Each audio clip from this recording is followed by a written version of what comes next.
couple of months ago, my wife asked me to remove a palm tree from my yard.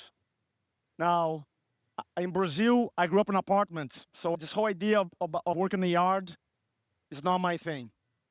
I live in South Carolina, and in South Carolina, you have these palm trees everywhere. I mean, literally everywhere. They grow everywhere. And my wife goes, "Can you remove this palm tree?" And it was like tiny like this, and I'm like, of course I can. So then I got a shovel, YouTube University, right?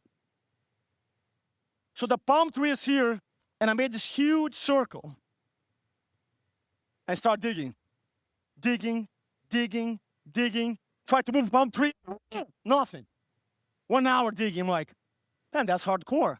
1 more hour, digging, digging, 4 hours into it. I'm digging like here, and the palm tree like this, couldn't move it. I never seen anything like that. And I'm like, man, I spent 4 hours on my Sunday, and I'm like, you know what?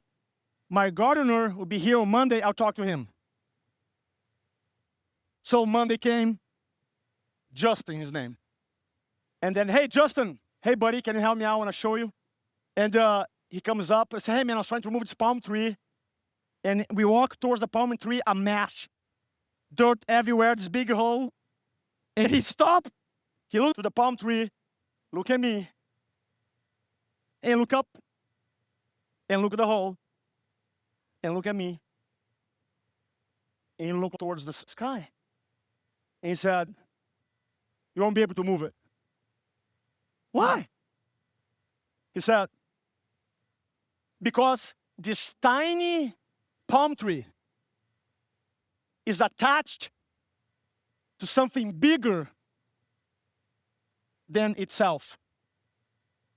As a matter of fact, this palm tree's roots are attached underneath to this huge oak tree.